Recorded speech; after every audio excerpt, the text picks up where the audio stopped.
But the other side about this is taking that sales products, those sales links, and building them within automation, right?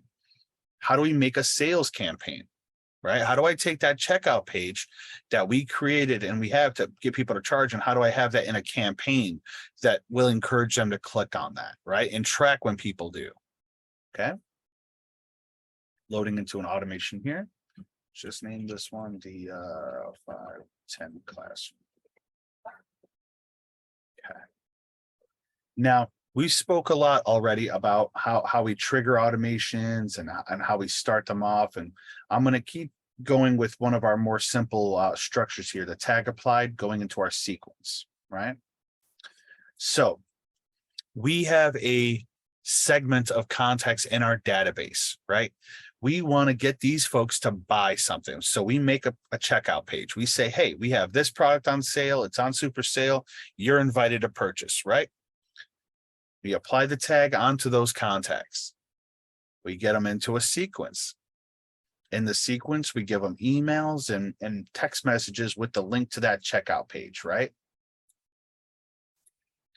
When they go to purchase that checkout page, we use the product purchase goal to track them. We can track towards a product. We can track towards any purchase. We can track to categories of purchasing. We have a lot of flexibility as when it comes to how we want to track and how do we want to isolate, what people are buying what. Let's just say book shipping, right? It's going to give us the ability to specify how are they charging, right? We can even say, hey, people who are paying us cash are different than people that are paying us card. You can be really nerdy. For most of the time, though, we just do any payment type. It's just the easiest way. So this would be a sales funnel, like a very basic sales funnel. We identify the context that we want. We apply the tag. We get them into an email sequence where we email and text them the link to that checkout page that we created, right? And then at any point in time they buy, they get removed. Not too bad, right? The tag gets removed too, or just they get removed from the sequence? In this very simple structure, it would just be removed from the sequence, not that initial tagged invite, right? Okay. But I like where your mind's going. So obviously there's some more complexities to this, right? We would want like purchase follow-up. We would want, for the people who didn't buy, right, a little bit of a follow-up for them. So there would definitely be some more depth in here. But you can see how it comes very naturally, right? Like Terry said, well, we want to remove that tag. Well, okay, cool. Let's remove that tag, right? Keep hitting me. Keep hitting me. What kind of ideas does this stuff kind of bring up?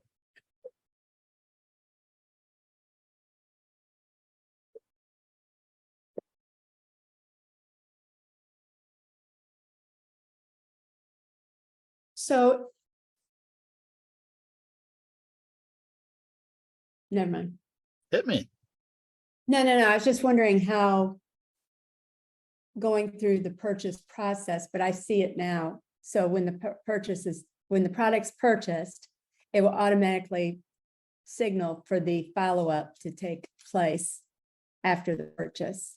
Checking in, like just make sure everything's good, etc. You did it. I mean, yeah, there you go. That sequence would be a timer put on it and then follow up. Got it.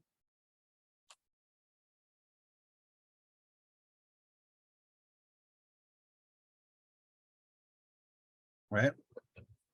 Because when we use Keap to track the sales, we have the ability to isolate when people are buying and people aren't, right?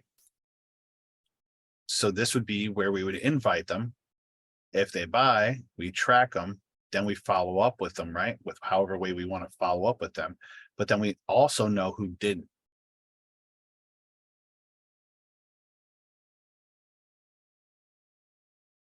Gotcha. And then this would be like the main funnel, right? For the main product, the main service that we're offering. But then we would diversify ourselves, right? Alex would come through and he would make 4 different pathways here for all the different products and services he offers.